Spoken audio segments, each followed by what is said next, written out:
Hello दोस्तों, स्वागत है आपका अपना channel civil engineering site learners पर। आज मैं काफ़ी टाइम बाद वीडियो लेकर आ रहा हूँ, टेक्निकल और वीडियो लेके आया हूँ सिविल से रिलेटेड। और अभी तक जो मेरे चैनल को सब्सक्राइब नहीं किए, प्लीज़ मेरे चैनल को पहला काम करिए, सब्सक्राइब कर दो भैया। ओके, मैं लेके आया हूँ ये इंटरव्यू के क्वेश्चन है और ये टॉप 21 क्वेश्चन लेके आया हूँ मैं इंटरव्यू के, जो साइट पे बड़ी बड़ी कंपनियों में ये क्वेश्चन पूछे गए हैं। वहाँ पे एचआर ने ये क्वेश्चन पुटअप किया। जैसे टाटा कंपनी है, उससे वहाँ पे जो इंटरव्यू के में क्वेश्चन पूछे गए हैं वहाँ से लिया हूँ। और एल&टी वगैरह में जो क्वेश्चन कंपनी में पूछे गए हैं वहाँ से मैंने ये क्वेश्चन लिए हैं। कुछ मैंने कंपनियों में इंटरव्यू दिए थे, मुझसे पूछे गए थे क्वेश्चंस, वहाँ पे वो भी मैं लेकर आया हूँ कि क्या क्या क्वेश्चन मुझसे भी पूछा गया था। तो देखते हैं। पहला है क्वेश्चंस है, minimum grade of concrete used of RCC. RCC में मिनिमम ग्रेड कंक्रीट कितनी यूज़ करना चाहिए? M20 का रेशियो होता है 1:1.5:3। फिर दूसरा क्वेश्चन जनरली पूछा जाता है, काफ़ी कंपनियां पूछती है, calculation wait of steel bar. Steel bar का वेट का कैलकुलेशन हम कैसे करते हैं? उसके लिए फॉर्मूला होता है D² × L/162.2।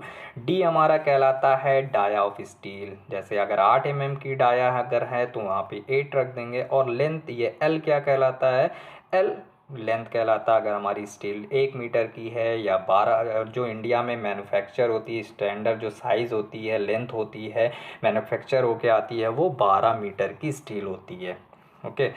तीसरा क्वेश्चन जनरली पूछा जाता है, एक्सपायरी डेट ऑफ सीमेंट। मतलब सीमेंट कब एक्सपायर हो जाती है, कितने मंथ बाद वो सीमेंट यूज़ करने एक्सपायर हो जाती है, यूज़ करने लायक नहीं रहती है। वो 3 मंथ्स के बाद सीमेंट एक्सपायर हो जाती है। वॉल्यूम ऑफ सीमेंट बैग, एक बैग कितनी केजी का होता है? वो 50 केजी का होता है, सबको पता है।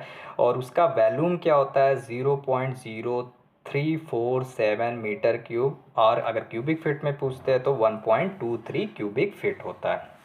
ओके। और जनरली ये भी question, what is the slope of staircase. हमारा जो स्टेयर केस का स्लोप कितना होना चाहिए? हमारा जो एज़ पर IS 45 जो हमारा इंडियन स्टैंडर्ड कोड कहता है, वो 456 और 2000 कहता है, वो 25 to 40 डिग्री होना चाहिए। फुल फॉर्म ऑफ 1 BHK का फुल फॉर्म, ये तो सबको पता होगा, फिर भी क्वेश्चन जनरली कंपनी, ये L&T में पूछा गया था question, full form of 1 BHK का फुल फॉर्म क्या है? तो 1 bedroom, 1 hall, 1 kitchen. Okay. Initial setting time of cement, जो सीमेंट का इनिशियल सेटिंग टाइम है वो 30 मिनट होता है। Final setting time of cement जो होती है वो 90 मिनट होती है। ओके। और हमारा 8वां क्वेश्चन है, in cantilever beam where is tension and compression zone. Cantilever, पहले तो ये देख लो भैया कि कैंटिलीवर बीम किसे कहते हैं।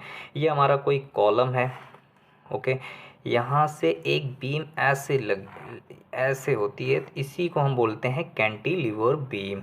Okay, cantilever beam. और कैंटिलीवर बीम जो होती है, और जो नॉर्मल बीम होती है, ये हमारी नॉर्मल बीम है। ठीक है। नॉर्मल बीम में हमारा जो होता है कंप्रेसिव स्ट्रेंथ ऊपर होती है और टेंशन नीचे होता है। ओके। और हमारी जो रिंग बनती है, रिंग जो हम यूज़ करते हैं नॉर्मल बीम में, वो हमारा यहाँ पे ये हमारा ऊपर की तरफ हुक रहेगा। ओके, हुक जो होता है वो ऊपर की तरफ होता है। और अगर हमारा कैंटिलीवर बीम है तो कैंटिलीवर में बीम में हमारा कंप्रेसिव और टेंशन जो जोन होता है वो कहाँ कहता है? ये ऊपर हमारा टेंशन होगा और ये हमारा नीचे कंप्रेशन होगा। और इसमें जो हमारा रिंग जो यूज़ की जाती है, इसमें जो हुक होता है वो नीचे की तरफ होता है, ये हमारा hook. Okay.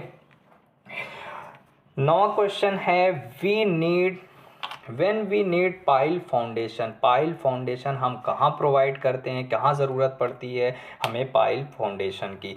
Pile foundation is adopted when the soil bearing capacity is less than 24 kilo newton पर मीटर क्यूब। जहाँ पर हमारा 24 हमारी जो सॉइल बियरिंग कैपेसिटी होती है वो 24 kilo newton metre metre cube से कम होती है, लेस देन होती है, वहाँ पर हम फाइल फाउंडेशन की हमें ज़रूरत पड़ती है।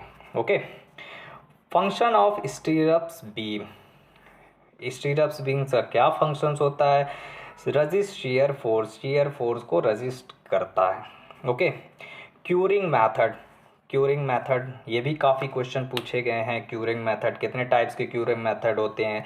एक होता है हमारा स्प्रेइंग क्या होता है? ये पाइप ले लीजिए, ऐसे ऐसे जो की जाती है, क्यूरिंग करते हैं, इसको स्प्रेइंग मेथड कहते हैं। वेट कवरिंग सरफेस होता है, जैसे हमारा बोरा हो, गाँव में काफ़ी यूज़ होता है, शहरों में भी बोरा हो, उसको गीला करके जो हम स्लैब पे लगा देते हैं, उसको बोलते हैं वेट कवरिंग ऑफ सरफेस। और पॉन्डिंग क्या होता है? चारों तरफ से कोई मोरंग है या सीमेंट से हम घेरा बना देते हैं, उसमें पानी भर देते हैं, उसी को हम कहते हैं पॉन्डिंग।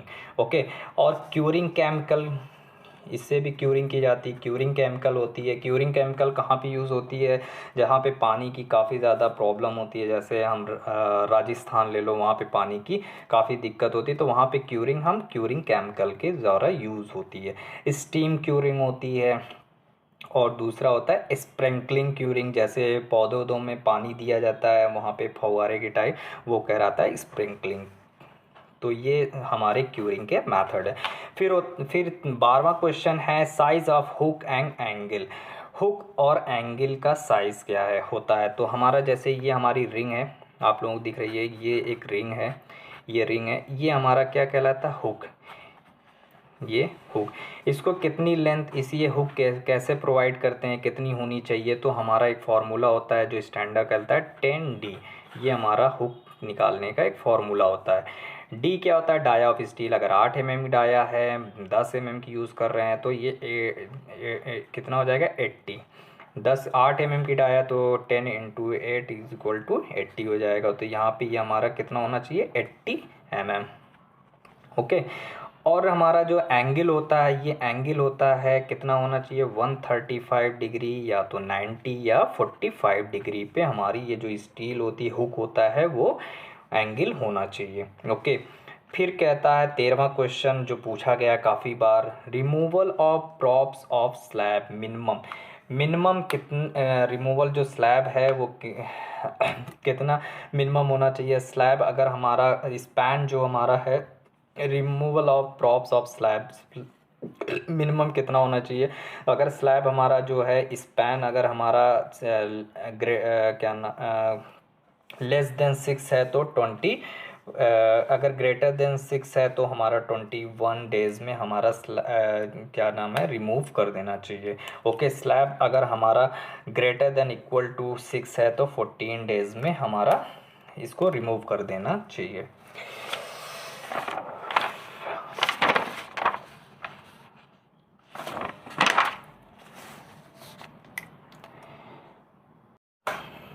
Removal of props of slab minimum, अगर जो हमारा बल्ली है या जैक है, अगर हम कितने प्रॉप्स है उसको कितना मिनिमम कैसे कितना हटाना चाहिए?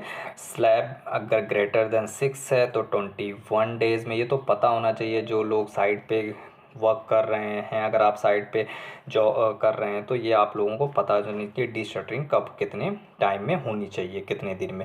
अगर स्लैब हमारा लेस देन ग्रेटर देन 6 है, less than and equal to 6 है तो 14 डेज़ में हमें प्रॉप्स हटा देने चाहिए। ओके, और अब मैं लेके आया हूँ हमारा जो क्वेश्चंस है, 14th क्वेश्चन है, ये है शटरिंग रिमूविंग टाइम। शटरिंग का रिमूविंग टाइम क्या है?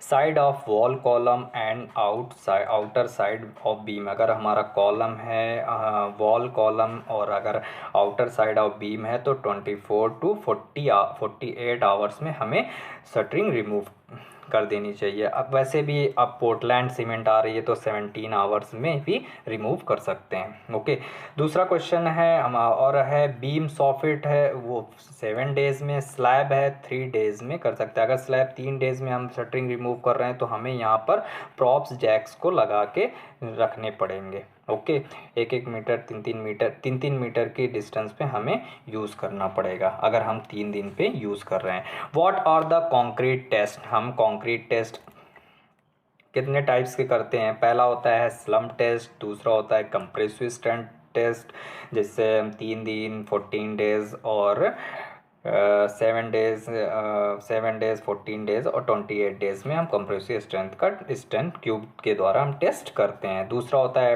वाटर एब्जॉर्प्शन टेस्ट, जो वाटर को एब्जॉर्ब कितना करता है उसको वाटर एब्जॉर्प्शन टेस्ट करते हैं। और चौथा है वाटर परमेबिलिटी टेस्ट, इसके द्वारा हम कंक्रीट का टेस्ट करते हैं। What is the unit weight of steel, ये काफ़ी बार क्वेश्चन पूछा गया और जनरली हर इंटरव्यू में मोस्टली ये पूछा जाता है।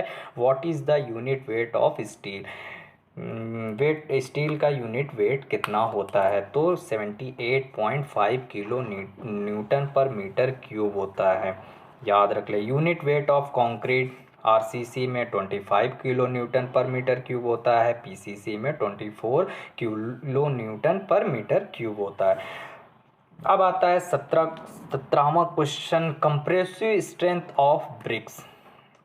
ब्रिक्स की कंप्रेसिव स्ट्रेंथ कैसे निकालते हैं। फर्स्ट कितनी होती है, फर्स्ट क्लास अगर ब्रिक्स है तो 105 किलोग्राम पर सेंटीमीटर स्क्वायर होता है। सेकंड क्लास ब्रिक है तो 70 किलोग्राम पर सेंटीमीटर स्क्वायर होता है। फायर ब्रिक्स है तो 125 किलोग्राम पर सेंटीमीटर स्क्वायर होता है। ओके, और नेक्स्ट क्वेश्चन से हमारे काफ़ी बार पूछे गए हैं इंटरव्यू में। The process of making the background rough before plastering, अगर जैसे हम बैकग्राउंड जो हमारा जैसे कॉलम है इसके रफ सर्फेस को हम हैकिंग कैसे करते हैं, ये हमारी हैकिंग होती है, जिसे कुछ लोग कुछ साइटों पे टांचा भी बोलते हैं। तो इसको हम क्या कहते हैं, बैकग्राउंड जो होती है ये हैकिंग कहलाता है। ओके, जो रफ बिफोर प्लास्टरिंग इसको क्या बोलते हैं, हैकिंग बोलते हैं। और हैकिंग का क्या होता है, हमारा ऐसा नहीं कि सारे कॉलम में हैकिंग करते, इसका भी प्रोसेस होता है। जैसे मान लो हमारा एक 1 स्क्वायर फीट का हमारा एक एरिया है, फॉर एग्जांपल 1 स्क्वायर फीट का एक एरिया है, तो इसमें हैकिंग जो होगी हमारी नंबर ऑफ नक्स कितने होंगे, 28 to 30 होंगे। ओके, तो टांचा लगेगा वो 28 to 30 होना चाहिए। Okay, the concrete slump recommended for beam and slab में मिनिमम कितनी होनी चाहिए। 32 जो हमारे कंक्रीट का जो स्लम्प होता है कितनी रिकमेंड होनी चाहिए बीम और स्लैब में, 30 to 125 mm मिनिमम होनी चाहिए। What is the M20 grade concrete, It is the compressive strength of concrete after 28 days in Newton per mm square। ये मुझसे क्वेश्चन पूछा गया था और ये तुलसियानी कंस्ट्रक्शन कंपनी में पूछा गया था। मैंने वहाँ पे इंटरव्यू दिया था और एक कंपनी में उन्होंने मुझसे ये क्वेश्चन, पहले वहाँ का HR ने मुझसे यही क्वेश्चन पूछा था। ओके, कि M20 ग्रेड कंक्रीट क्या होती है, क्या कहलाती है। तो इसमें होता है it is the compressive strength of concrete after 28 days in newton पर mm स्क्वायर। 28 दिन के बाद जो स्ट्रेंथ स्टैंड करती है उससे हम कंप्रेसिव स्ट्रेंथ जो स्टैंड करती है 28 दिन के बाद, वो वही हमारी कहलाती है M20 grade concrete. Okay, M क्या होता है, stand for mix design, 20 stand for compressive strength, so M20 is the strength 20 Newton per mm square। Okay, standard height of each floor, अगर हमारी जो स्टैंडर्ड हाइट होती है स्लैब की, floor की, वो कम से कम 3 मीटर होनी चाहिए, इससे कम हम हाइट नहीं लेते हैं। ओके, आई होप आप लोगों को काफ़ी कुछ सीखने को मिला होगा। ये सारे इंटरव्यू के क्वेश्चंस हैं और जो हमारे फ्रेशर हैं, इंजीनियर हैं, वो उन लोगों को काफ़ी हेल्प मिली होगी इस टॉपिक से। ओके, और मुझे कमेंट ज़रूर करिएगा, और आप लोगों को किस टॉपिक से रिलेटेड आप लोगों को चाहिए तो मैं आप लोगों को वो प्रोवाइड करूँगा। ओके, और अभी तक जो मेरे चैनल को सब्सक्राइब नहीं किए हैं प्लीज़ मेरे चैनल को सब्सक्राइब कर दें और बेल आइकन को ज़रूर क्लिक कर दें, जिससे नए वीडियो मैं आप लोगों को लोगों को नोटिफिकेशन में मिल जाए। Okay, thank you.